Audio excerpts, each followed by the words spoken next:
Assalamualaikum students. Today I'm telling you about the pathology of infarction. What is the pathology of infarction? ठीक है. What is infarction? Infarction क्या होता है? Localized area of ischemic necrosis.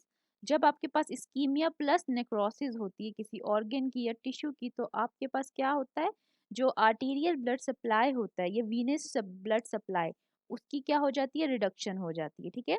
Arterial blood supply और venous blood supply की कमी की वजह से आपके पास नेक्रोसिस या इस्कीमिया होता है, और अगर वो लोकलाइज्ड होगा तो इसका मतलब होगा कि आपको इन्फेक्शन हो गया है. Etiology क्या है? Most commonly infarcts are caused by interruptions in the arterial blood supply called ischemic necrosis. Less commonly, venous obstruction can produce infarcts termed stagnant hypoxia. जब ऑक्सीजन की कमी हो जाती है, वीनस ऑब्स्ट्रक्शन हो जाता है, तो उसे हम कहते हैं stagnant hypoxia. Generally sudden, complete and continuous occlusion by thrombosis or embolism. Torsion of a vessel, for example in testicular torsion.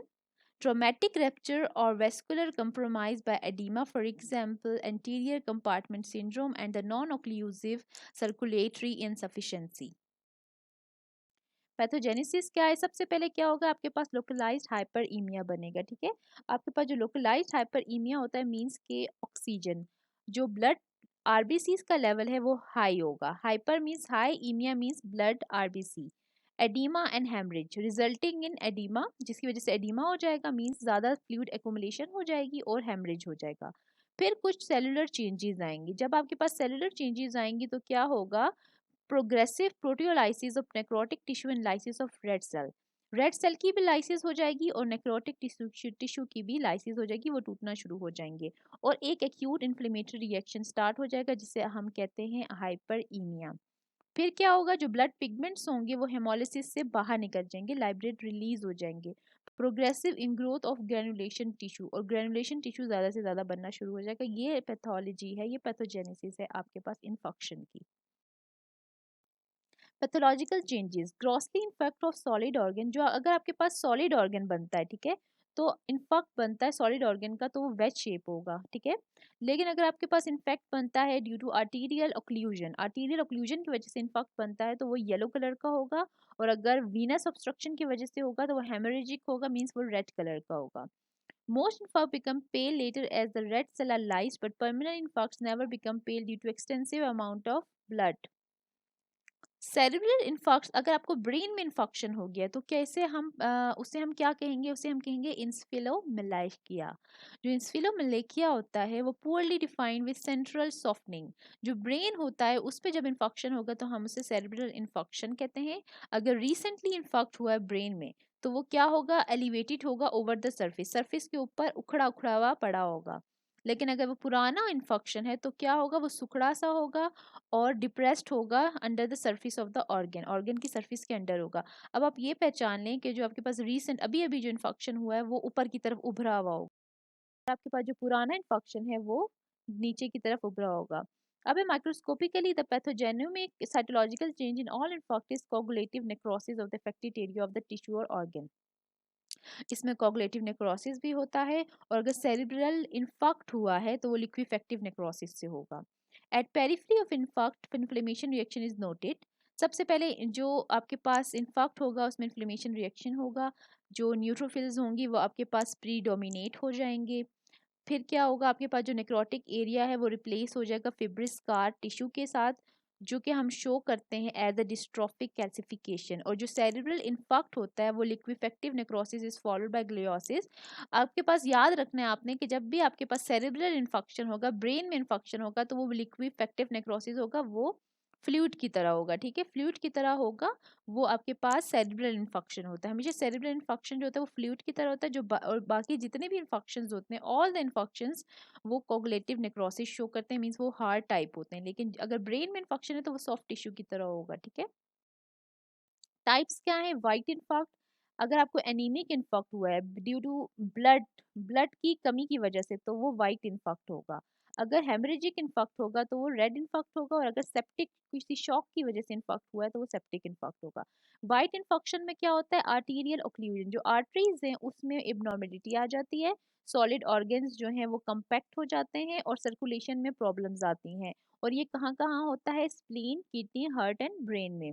Morphology अगर आप इसकी चेक करें तो आप ये देख सकते हैं कि कैसे ये डल पेल और ड्राई वेट शेप जो है वो नेक्रोटिक लीजन बना हुआ है, और हेमरेजिक जोन इस तरीके से बना है। ये आपके पास इन्फेक्शन मैंने शो किया है किडनी का।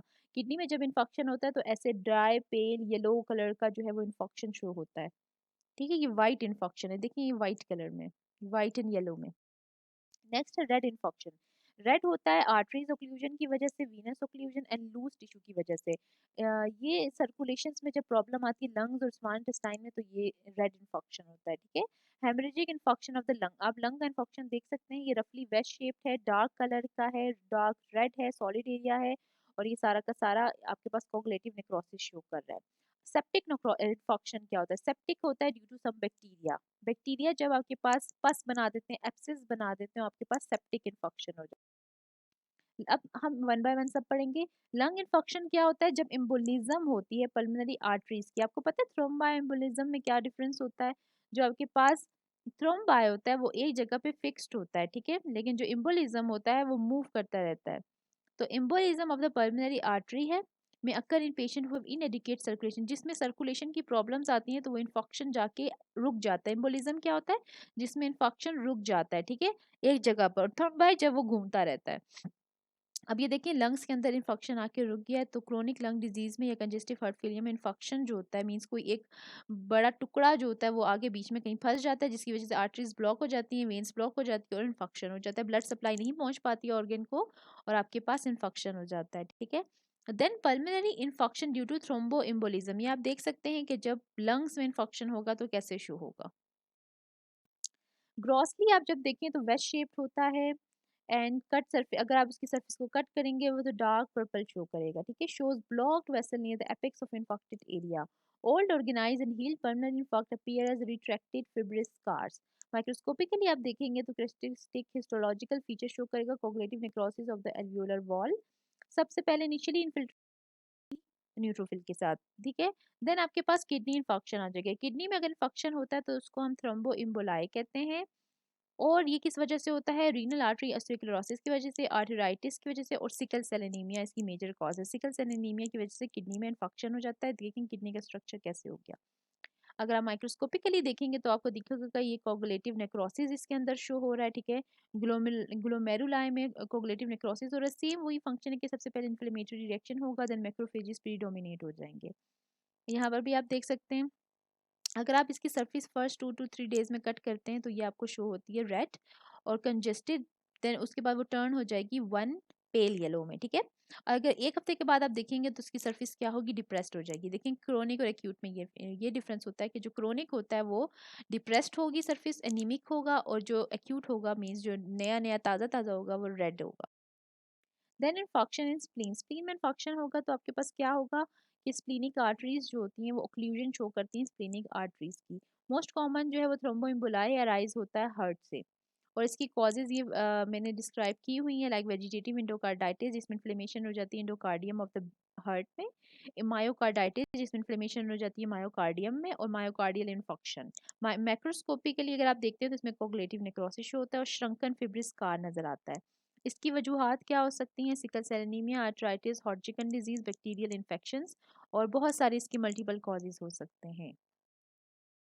Then infection in liver, liver में जब इन्फेक्शन होगा तब के पास क्या होगा, ये अनकॉमन है, ये इतना ज़्यादा होता नहीं है लिवर में। ठीक है, क्योंकि लिवर में जो ब्लड सप्लाई होती है वो कॉन्टिन्यूस हो रही होती है, और जहाँ पे भी ब्लड सप्लाई रुकती है वहीं पे इन्फेक्शन होता है।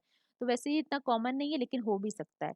तो ये किस वजह से होता है, जब आपको हेपेटिक सिरोसिस होता है, लिवर में कोई इब्नॉर्मेलिटीज आ जाती हैं, पेनक्रियाज हेपेटोमीगैली हो जाती है आपको, तो ये इस वजह से होता है। ठीक है, माइक्रोस्कोपिकली अगर आप देखेंगे तो क्या होगा, reduce portal blood flow result in atrophy of hepatocytes and dilation of sinusoids. अभी आपके पास इसकी ये रेड ब्लू एरिया शो करेगा लिवर पेरेन्काइमा में। Then cerebral infection, cerebral infection क्या होता है, जब आपके पास वेस्कुलर ओक्लूजन्स होंगी सेरिब्राई को, जब आपके पास जो ब्रेन होती है, वेन्स जो होती हैं वो ब्लॉक हो जाएगी तो ब्लड नहीं पहुंच पाएगा ब्रेन तक और आपके पास सेरिब्रल इन्फेक्शन हो जाएगा। आर्टीरियल ओक्लूजन और वीनस ओक्लूजन में क्या डिफरेंस है? आर्टीरियल जब होगी जब ओक्लूजन होगी सेरेब्रल आर्टरीज की बाय थ्रोम्बाई से, और वीनस तब होगी जब आपके पास वीनस ड्रेनेज सेरेब्रल में गुड कम्युनिकेशन नहीं हो रहा होगा। इम्बोलाई जो इसमें इसकी ये किस वजह से होता है? इंडोकार्डाइटिस आर्टीरियल फिब्रिलेशन की वजह से होता है, जबकि वीनस ओक्लूजन होता है due to some cancer and haemorrhagic infarct की वजह।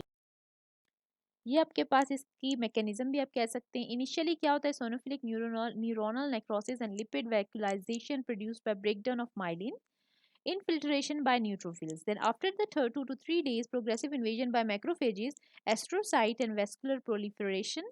Then macrophages clear away the necrotic debris by phagocytosis followed by reactive astrocytosis, and a hemorrhagic infarct has some phagocytes containing hemosiderin. Then after 3 to 4 months, an old cystic infarct is formed showing cyst transverse by small blood vessels and has peripheral fibrilloglycosis.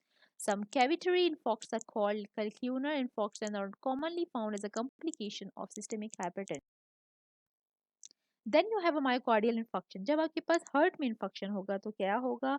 इसको आप coronary artery disease की वजह से भी होता है और ये हर एज में हो सकता है। इसके जो रिस्क फैक्टर्स हैं वो हैं हाइपरलिपिडीमिया, लिपिड लेवल ज़्यादा होने से, हाइपरटेंशन, ब्लड प्रेशर ज़्यादा होने से, डायबिटीज मेलाइटिस की वजह से, सिगरेट स्मोकिंग की वजह से। देन एपिएपैथोजेनेसिस इसकी ये है कि मैकेनिज्म ऑफ मायोकार्डियल इस्कीमिया होगा। सबसे पहले प्लेटलेट्स का रोल है, कॉम्प्लिकेटेड प्लेग्स बनेंगी, नॉन एथेरोस्क्लेरोटिक कॉजेज हैं, ट्रांसम्यूरल वर्सेस सब इंडोकार्डियल इन्फार्क्ट्स हैं। जो सबसे पहला मायोकार्डियल इस्कीमिया की वजह से, इस्कीमिया की वजह से कब होगा? जब कोरोनरी ब्लड फ्लो जो है वो कम हो जाएगा, जिसकी वजह से कोरोनरी आर्टरी डिजीज होगी और शॉक होगा। मायोकार्डियल ऑक्सीजन डिमांड कम हो जाएगी एक्सरसाइज के दौरान या इमोशंस के दौरान, तो आपके पास इस्कीमिया हो जाता है, या फिर हाइपरट्रॉफी हो जाएगी हार्ट की। सिम्पटम्स आ जाते हैं कार्डियोवैस्कुलर इस्कीमिया के, वो कार्डियोवैस्कुलर इन्फेक्शन के, वो हैं इस्कीमिया है, लो कार्डियक आउटपुट है, चेस्ट पेन होगा जो कि मेडिएट करेगा, जो रेडिएट करेगा neck, jaw, brain, shoulder, upper arm में 15 मिनट्स तक रिलीव नहीं होगा जब आप निट्रोग्लाइसरीन देंगे। पल्स रेट कम हो जाएगा, ब्रेडिकार्डिया होगा less than 60 beats per minute, hypertension, myocardial infection, diaphoresis, excessive sweating की वजह से होगा। ये सिम्टम्स हैं आपके पास सारे के सारे ये मायोकार्डियल। प्लेटलेट्स का रोल क्या होता है? ठीक है, जब एस्थिक्लोरोटिक प्लेग बनता है तो क्या होता है? प्लेटलेट्स जो होती हैं वो एग्रीगेट करके एक्टिवेट होती हैं और वो एक दूसरे के साथ चिपक जाती हैं, और ये जो प्लेटलेट्स चिपकती हैं तो क्या बन जाता है? वो इम्बोलाई बन जाता है। और इम्बोलाई क्या हो जाए? वो स्टक हो जाता है वेन में या वीनस में या फिर आर्टरी में, और फिर उसके बाद आपके पास इन्फेक्शन शुरू हो जाता है। नॉन एथेरोस्क्लेरोटिक कॉजेज है coronary vasospasm, coronary ostial stenosis, embolism, thrombosis disease, ये सारे के सारे इसके कॉजेज हैं। माइक्रोस्कोपिकली अगर आप देखें the changes are similar in both transmural subendocardial infarcts. Pathogenesis है, एक्यूट प्लेग चेंजेस कैसे होंगी? Erosion, ulceration, rupture, fissure of plaque, expose highly thrombogenic plaque, sudden thrombus formation, sudden occlusion of lumen and ischaemia, necrosis. Second आपके पास ये है कि haemorrhage होगा, plague के ऊपर हेमरेज होगा, ठीक है, प्लेग का साइज बढ़ेगा और ल्यूमेन का में जो है वो आके स्टक हो जाएगा और इस्कीमिया और नेक्रोसिस। दूसरी बात ये है माइक्रोथ्रोम्बाई से फॉर्मेशन कैसे होगी? ठीक है, एक्सपोजर होगी थ्रोम्बोजेनिक सब मेटोथेलियल कोलेजन से, प्लेटलेट अडियर करेगी साइट ऑफ द इन्फेक्शन की, प्लेटलेट एक्टिवेशन होगी, एग्रीगेशन होगी, माइक्रोथ्रोम्बाई बनेगा और कोरोनरी आर्टरी डिजीज हो जाएगी। इसी तरह वेजोस्पैज्म में भी ऐसे ही होता है कि स्पैज्म हो जाती है वेसल्स में। टुकोटोसोव कार्डियोमायोपैथी ब्रोकन हार्ट सिंड्रोम, इसको क्या मतलब होता है? ड्रग्स और इंडोजीनस कैटिकोल्स वेजोस्पैज्म करते हैं, हार्ट रेट को ज़्यादा करते हैं, मायोकार्डियल कंट्रैक्टिलिटी करते हैं और इस्कीमिया को एक्सेबरेट करते हैं, सडन कार्डियक डेथ और डायलेटेड करते हैं। ठीक है, अब आपके पास मॉर्फोलॉजी है कि आपके पास कितने मिनट में किस वक्त में कितने टाइम में वो आपके पास क्या शो हो रहा है। ठीक है, अगर 0 to 30 मिनट गुजर चुके हैं तो क्या हुआ? रिवर्सिबल इंजरी हुई है। ठीक है, तो फिर क्या होगा? लाइट माइक्रोस्कोपी में आप देखेंगे तो कुछ भी नजर नहीं आएगा, लेकिन इलेक्ट्रॉन माइक्रोस्कोप में देखेंगे तो आपको क्या नजर आएगा कि रिलैक्सेशन हो गई है मायोफिब्रिल्स में, ग्लाइकोजन लॉस हो गया है और माइटोकॉन्ड्रियल स्वेलिंग हो गई है। ठीक है, नंबर सेकंड ये है कि 0.5 to 6 आवर्स में क्या होता है? लाइट माइक्रोस्कोप में अगर आप देखते हैं तो आपको एक छोटा छोटा बॉर्डर सा नजर आता है, और अगर इलेक्ट्रॉन में देखेंगे तो आप देखेंगे कि सार्कोलीमा की डिस्ट्रप्शन होगी और माइटोकॉन्ड्रिया अमॉर्फस डेंसिटीज बनाना शुरू कर दिया है। 6 से 12 घंटे के गुजरने के बाद डार्क मॉटलिंग बनना शुरू हो जाएगी, और अगर लाइट माइक्रोस्कोप में आप देखें तो आपको नजर आएगा कि पहले कोगुलेटिव नेक्रोसिस हो गया, एडीमा और हेमरेज हो गया। 12 से 24 घंटे के दौरान भी डार्क मॉटलिंग है, लेकिन इसके पास ये आप देखेंगे कि कोगुलेटिव नेक्रोसिस की प्रोग्रेशन हुई है, increase eosinophilia of cytoplasm and the contraction band necrosis at margins beginning of neutrophilic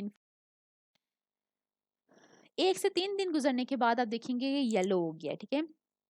3 से 7 दिन के बाद आप देखेंगे कि ये सेंट्रल येलो टैन हो गया, थोड़ा डार्क येलो हो गया है।